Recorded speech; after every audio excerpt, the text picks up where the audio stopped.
কি করছো সুস্মিতা? এই যে নাটক। মানে কার রান্না করার কথা আর কে রান্না করছে? বললো আমি তোকে বিরিয়ানি রান্না করে খাওয়াবো, মানে শুভ আমায় বলেছিল, আমার ছোট ভাই।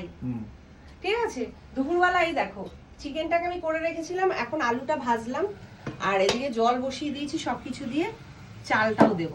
ঠিক আছে, লাস্টে এসে মানে মেন শেফ ওই আতর একটু, তারপরে কি গোলাপ জল, না না হ্যাঁ গোলাপ জল, বিরিয়ানি মশলা, তারপরে ওই যে দুধে ভিজিয়ে রাখে কেশর, ওই দিয়ে একটু মিক্স করে স্টিমে বসাবো।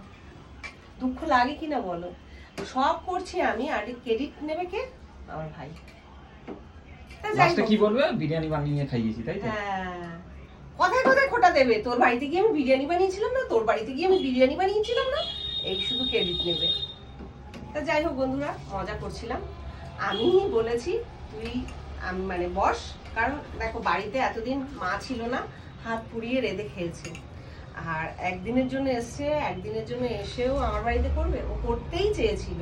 আমি বললাম আমি সবটা করে দিই, লাস্টে ব্যাপারটা তুই করিস, কারণ তোর একটু হাতের ছোঁয়া থাকবে, আর বিরিয়ানিটা ও সত্যিই ভালো বানায়।